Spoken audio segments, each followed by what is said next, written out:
चर्चा सुरू झाली.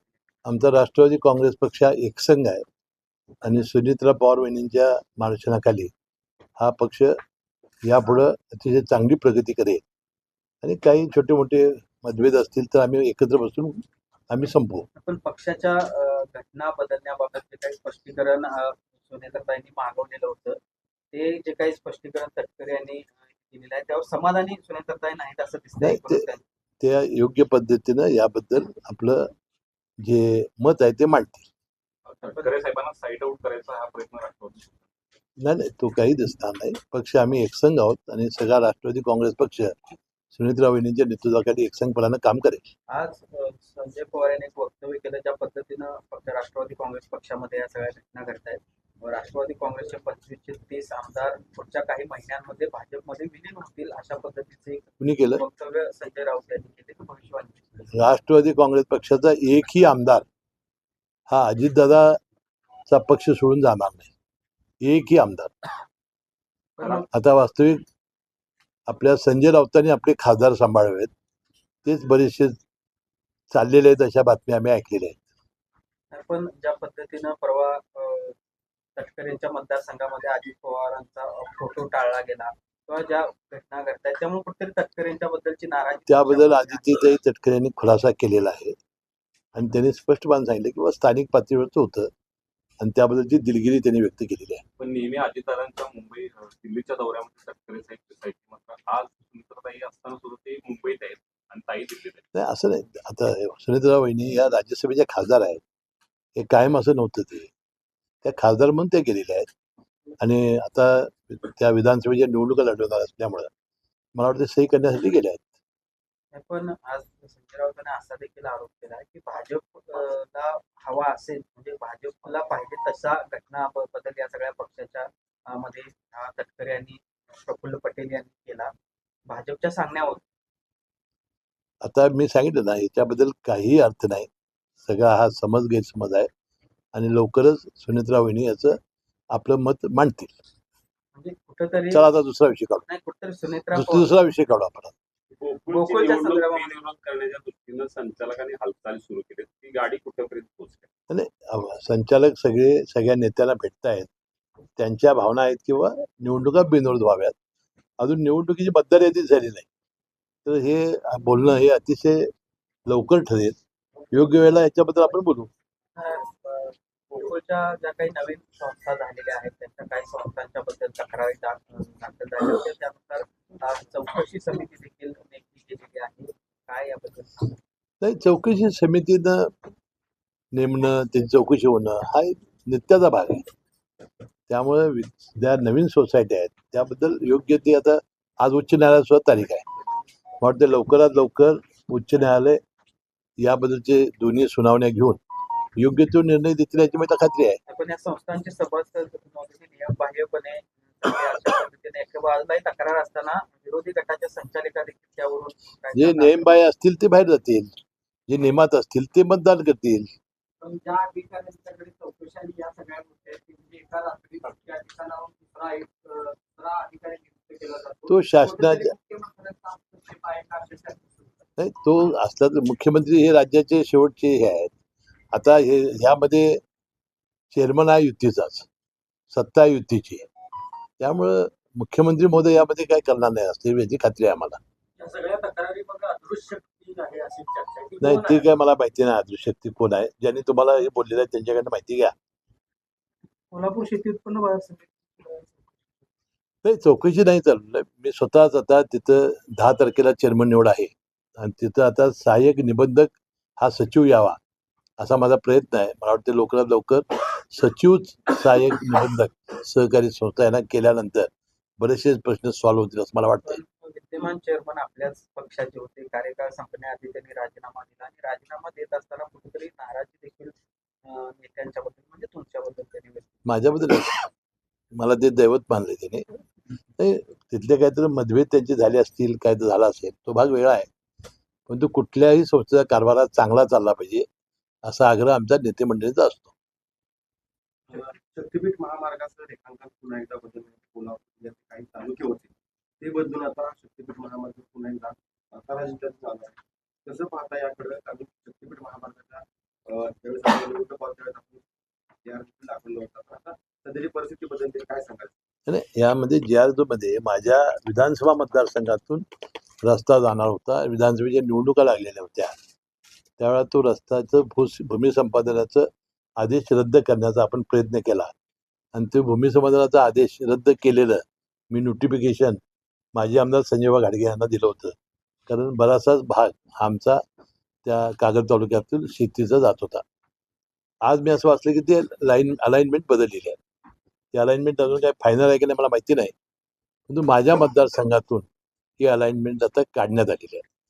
आता राहिला जिल्ह्याच्या बागायती पिकातून गेलेल्या रस्त्याबद्दल त्याची माहिती मी अजून घ्यायची आहे. शाहूवाडी याचा समावेश असल्याचं बोललं जातं. हे खरंच आहे? तुमच्याकडे अशी माहिती आहे? आणि आज सगळ्या प्रसिद्ध माध्यमामध्ये आलेलं आहे की अशी अलाइनमेंट झालेली आहे. अजून काय माझ्यापर्यंत ती माहिती आलेली नाही. PR सुद्धा निघाला. आता तिथल्या शेतकऱ्यांची काय मागणी आहे? आता चंदगडच्या विधानसभेच्या आमदारांनी सांगितलं की आमच्या चंदगडला पाहिजे आहे. अशी काय मागणी आहे विधानसभेच्या तिथल्या सदस्यांची, जनतेची? ते आता अलाइनमेंट झाल्यानंतरच लक्षात येईल आपल्याला. आणि आता बदललेल्या अलाइनमेंट तुम्ही समर्थन करताय की विरोध करताय? आणि मी असं कुठं म्हटलं? आम्ही आमच्या मतदारसंघातून ते नसावं असा लोकप्रतिनिधी माझा प्रयत्न होता. पण जे बदललेल्या अलाइनमेंट ज्या तालुक्यात नाही गेलंय तिथल्याही काही शेतकऱ्यांचा विरोध आहे. मग आपण आता विरोध असेल तर त्यांनी तो करावा ना.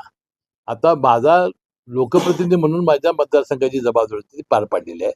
आता जिल्ह्याचा नेता म्हणून आता जेव्हा हे शेतकरी भेटतील आणि फार मोठं नुकसान होणार असेल तर आम्ही मुख्यमंत्री महोदयांना भेटू. पण चंदगडच्या आमदारांना वाटते की चंदगडमध्ये हेलिकॉप्टरचा कारखाना यायला पाहिजे, रेल्वेचा कारखाना यायला पाहिजे, शक्तीपीठ तिथून जायला पाहिजे, तिथला विकास जास्त होणार नाही तसं नाही, त्यांची मागणी आहे. त्यांनी तो रस्ता तिकडे करावा अशी मुख्यमंत्र्यांकडून मला वाटतं चंदगडला तो रस्ता नेलेला आहे. हिरवळीच्या संदर्भातली बैठकीला आपण काय पक्षाची भूमिका मी त्या बैठकीला हजर नव्हतो. मुख्यमंत्री महोदयांनी ज्यावेळा स्पष्टीकरण दिलं त्याला मी उपस्थित होतो. मुख्यमंत्री महोदय असं म्हणाले की झिरवळ साहेबांनी मला फोन केला होता. 3-4 व्हिडिओचं एकत्रीकरण करून तोडून मोडून हे दाखवण्यात आलेलं आहे. तर त्यावेळा मुख्यमंत्री म्हणाले की याची सत्यता आम्ही तपासून बघू. राज्यामध्ये खूप मोठ्या प्रमाणात पाऊस पडतो. काल मंत्रिमंडळाच्या बैठकीमध्ये त्याबद्दल चर्चा झाली. तात्काळ मुख्यमंत्री महोदयांनी पंचनामे करण्याचे आदेश दिलेले आहेत. दरवर्षी आपण उन्हाळ्यात बघत असाल की हवामानामध्ये बदल फार मोठ्या प्रमाणात होत आहेत. पाऊस, अवकाळी पाऊस, गारपीट यामुळे शेतकऱ्यांचं नुकसान होत आहे. आणि ज्या वेळेला असं नुकसान झालं आहे त्यावेळेला केंद्र सरकारच्या निकषाप्रमाणे त्यांना प्रचंड भरपाई देण्याचं काम हे सरकारनं केलेलं आहे. आता जिल्हा बँकेची परिस्थिती आता पीक कर्जमाफीची घोषणा होती जून महिन्यात. काय परिस्थिती पीक कर्जमाफी? आणि आता पीक कर्ज जे आहे ते दरवर्षी आमचे शेतकरी हे प्रामाणिकपणानं भरत असल्यामुळं हे 90-92-95% वसुली आहे. त्यामुळे थकबाकीचं प्रमाण आमच्याकडे कमी आहे. परंतु प्रोत्साहनपर जे अनुदान देण्याचा निर्णय शासनाने घेतलेला आहे तो 50,000 रुपये. त्यामुळं आपल्या शेतकऱ्यांना चांगली मदत मिळेल. जिल्ह्यामध्ये जे राहिले गेल्या आठवड्यात काय कोल्हापूर जिल्ह्यात अधिक अशा पद्धतीने होणे यासाठी काय करू? आता काय याच्यामध्ये प्रबोधन हा सगळ्यात मार्ग महत्वाचा आहे. आता हे गर्भलिंग निदान का होतंय की मुलगा पाहिजे मुलगी नको. वास्तविक मुली किती चांगल्या आहेत हे अनेक वेळा आता पालकांना सिद्ध झालेलं आहे. खरं मुलगाचा ठास यामुळे या गोष्टी होत आहेत. वास्तविक आता समाजामध्ये मुली आणि स्त्रिया या किती प्रभावीपणाने काम करतात हे समोर आलेलं आहे. आणि आई वडिलाबद्दल जास्तीत जास्त प्रेम हे मुलींनाच असते, मुलांना फार कमी असते.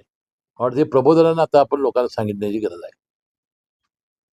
खर तर या देशामध्ये सोन्याचा धूर निघत असे पूर्वज सांगत होते, इतिहासामध्ये नोंद आहे. पण हा धूर इंग्रज आणि मुस्लिमांना बघवत नव्हता असं एक वेगळं स्टेटमेंट चंद्रकांत दादा पाटलांनी कन्हेरी मठावर केलं. त्यासंदर्भात काय मी काय ऐकलेलं नाही त्यांचं. मी त्यांचं निवेदन ऐकलेलं. भाषणामध्ये चंद्रकांत दादा पाटील हे मुक्त विद्यापीठ असल्यामुळं. थँक्यू. प्रश्न आहे. राज्यामध्ये सध्या खरातांचं खूप मोठं प्रश्न पाहायला मिळतो. असं कसं नेमकं पॉलिटिशियन नाही, नाही, नेत्यांची देखील त्याच्यामध्ये नाव आहेत. काय कसं नाही पाहताय? नाही, अंधश्रद्धा ह्या कधी वाईटच. शेवटी आपल्याला माहिती आहे की दाभोळकरांनी आपलं आयुष्य यासाठी घालवलं, अंधश्रद्धा निर्मूलनासाठी. वास्तविक असं जर असतं तर मग फार जगात सोपं झालं असतं. परंतु लोक भावनिक असतात, श्रद्धाळू असतात, कुणावर विश्वास ठेवण्याची त्यांची मानसिकता तयार होते आणि त्यामुळं लोक त्याच्यावर विश्वास ठेवतात आणि अशा गोष्टी धक्कादायक बाहेर येत आहेत की ज्या गोष्टी आता खराच्या निमित्ताने बाहेर येत आहेत. लोकांनी विश्वास ठेवला असतं तर चाललं असतं. नेते मंडळी देखील विश्वास ठेवतात. शेवटी नेते मंडळी सुद्धा माणसंच आहेत ना. शिवसेने साहेब त्यांच्या मुलाच्या लग्नाच्या पत्रिकेमध्ये नेत्यांची ते काय नावं- आता ते ते ते काय त्यांचा दोष नाही. आता आमच्या लग्नात सुद्धा कार्यकर्ते आमची नावं घालतात, तो काय त्यांचा दोष नाही. त्या पत्रिकेत नावं असणं, एखाद्या त्याच्यावर फोटो असणं, ह्याला आपण दोष देत नाही. पण त्यांनी केलेल्या त्यांच्या व्यवहारामध्ये त्याचा सहभाग असणं, विशेषतः महिलांच्या शोषणामध्ये, आर्थिक व्यवहारामध्ये, हे वाईट आहे. त्याच्यावर कारवाई झाली पाहिजे.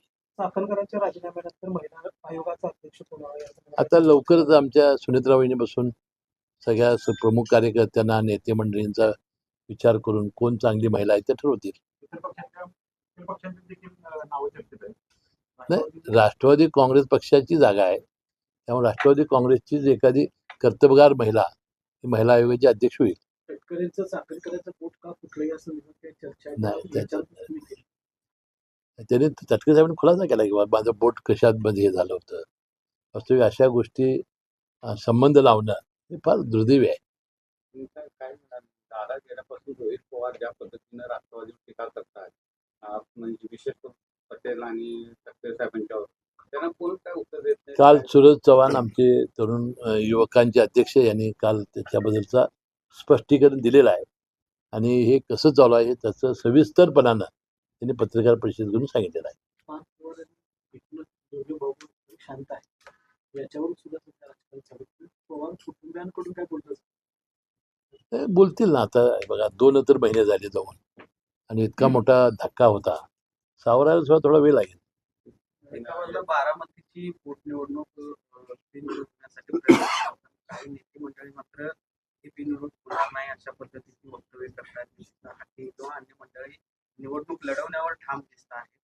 नाही, आमची अजूनही विनंती आहे की एखादा नेता ज्यावेळी जातो त्यावेळेला ज्या पोटनिवडणुका होतात त्यावेळेला बिनविरोध करण्याची प्रथा अनेक वर्षापासून आपल्या महाराष्ट्रामध्ये आहे. म्हणजे त्या पद्धतीने सगळ्यांनी सहकार्य करून ही निवडणूक बिनविरोध करावी अशी माझी विनंती आहे. एकनाथ शिंदे साहेब जे काही ऑपरेशन होतात ऑपरेशन टायगर करत आहेत, त्यांना ते ऑपरेशन सगळं थांबवलेलं आहे. त्यांना त्यांनी शरद पवार जे गटातले येतात ते इकडं आणा, भाजपकडे पाठवू नका.